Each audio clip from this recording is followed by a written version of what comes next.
Hey guys, MasakoX here, and welcome to another edition of The Comment Section. Yeah, things have actually been pretty quiet this week. I've just been carrying on with work and stuff, just preparing for SunnyCon next week. That's going to be pretty interesting. Hopefully we'll be able to see loads of you guys there, as well as introduce TeamFourStar's Takahata 101 and Lani Pator to some good old English fish and chips. I don't know why I'm so fixated on that, but I just am. Anyway, on to the questions! Masako, if there was any episode of DBZA you would like to redo or do better, which one would it be and why? Oh, believe me, there are loads of episodes that I feel like could be redone, because my Goku voice really dropped off the cliff around episode 14 to 26.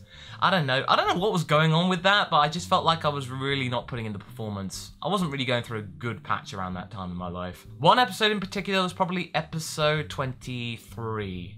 Where I voiced Goku as Ginyu. I went over this on a previous comment section before, but it just really got to me that I was really struggling, and the frustration was really kind of reflected by Kaiser, so that didn't really help. I mean, things are fine now, but at the time, with less experience, ugh. What is, in your opinion, the absolute worst game you have played? By the way, you and the others at TFS take all the time you need in making DBZA. I'm one of the more patient fans.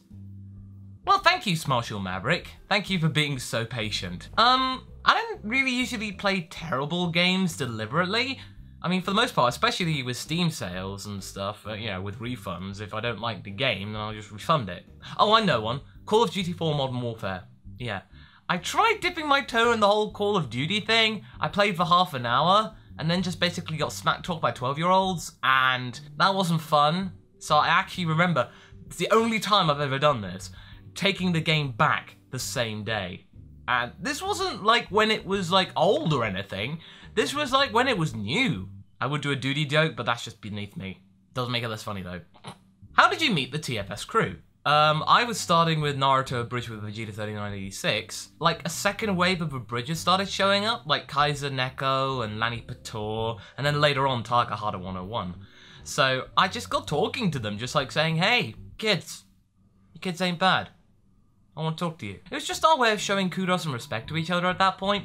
And then eventually we just ended up becoming firm friends, and then when we went for the Omicron for the first time, that just sealed our friendships pretty much until we die. Hey Masako, have you watched or heard of an anime called Blue Exorcist? If so, what do you think about it? Well, I did hear about Blue Exorcist when it first came out. I even did a review of the first 4 episodes on Anaphile like years ago, but probably like 2011? I remember having a good time with it. It seemed pretty cool. I need to catch up with it though, so honestly, I'm really falling behind with it.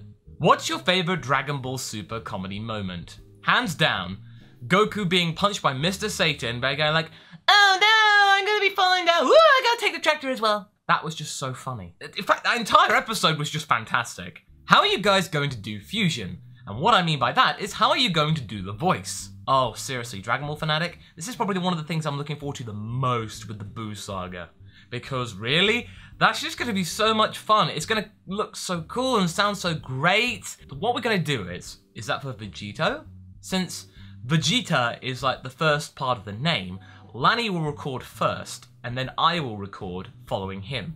And then for Fusion Reborn, the movie 12, where we have Gogeta, I will record first, and then Lani will follow. In any case, it's going to be fun. Hey Masako, have you seen the news of Black Goku and the picture of him? Also, how will you voice Black? Will it be deep, has SSJ3, or normal classic voice? First of all, Dragon Ball Super hasn't even been dubbed in English yet, and we're not even at the Cell games yet, so yeah, that's gonna take a while.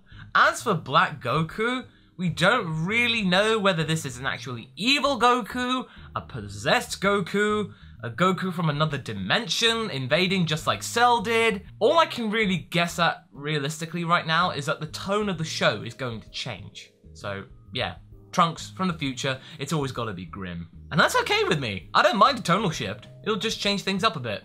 Will you be judging Tiba? If not, will you do a review of your favorite abridged short? On a side note, do you watch Demonologist?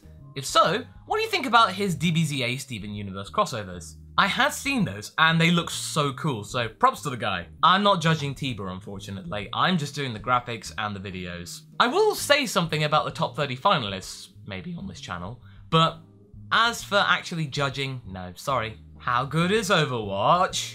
It's okay. It's good. Like, rank 27 good. Yeah, I like the game, so what? I'm allowed to play it. I'm a free man. I can do whatever I want in my spare time. Don't judge me! I'm pretty sure that most of you have higher ranks than me anyway, so there you go. Now who's judging? Not me though, because you're cool. Hey Masako, what was the most shocking thing you've seen in an anime? Oh, I've yet to indulge myself in Urotsuki Doji, so that would probably be the answer to that if I get to it. But really, it was the School Days finale. Just actually seeing a bad guy get his just desserts like that, wow, that felt so good considering the rest of the anime is absolute trash. Just go watch the finale, it's so cathartic. What's your favourite saga in DBZ? I love the androids in the Cell saga.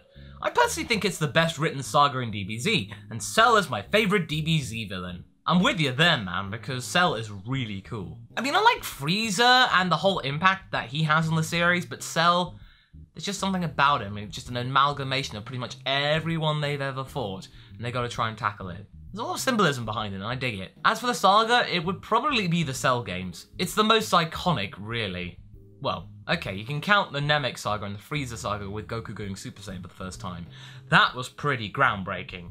But really, the entire Cell games thing of just everyone starting to come to terms with the situation and their places, and the actual battle between Gohan, Super Saiyan 2 and Cell, that was just a masterclass. I loved it. Masako, what was your favourite game for the GameCube, Game Boy or Nintendo 64? Well, Lord Popo, I absolutely loved Perfect Dark. Perfect Dark, I sunk so much time into that game. I mean, hell, I just played the multiplayer bit with my brother.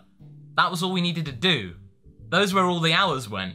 As for GameCube, Twin Snakes, so the Metal Gear Solid port for GameCube. Oh wow, I spent a lot of time on that one.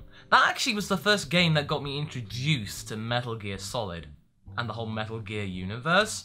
I then eventually played Snake Eater on my brother's PS2, but it all started on the GameCube, so I have that to thank. What is your dream arc for Dragon Ball Super? Gohan figuring out his place in life, finding the balance of fighting and family.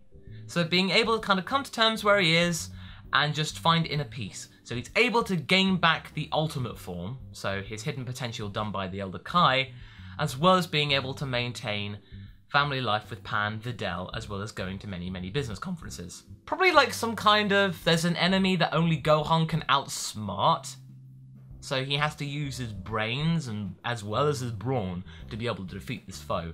Goku's got no say in it because, you know, Goku's not exactly the sharpest tool in the crayon box. But Gohan, yeah, he could take a smart villain. So with all that done, let's get on to Goku's answers with the next Go Q&A! Go Q&A, yeah! Yo, yo, yo! What's up, my Go Crew? I've got answers for you! Wanna see? Can donuts go Super Saiyan? You know that lemon glaze that you usually see on donuts? That's when they go Super Saiyan. Don't tell the bakers I told you that. What would you do if you could only eat grape-flavored foods for an entire month? Why do you like teasing me? I like grape! Ugh. Goku, what happens when you break Popo's stuff? He breaks you. Have you had any luck teaching Gohan how to dodge?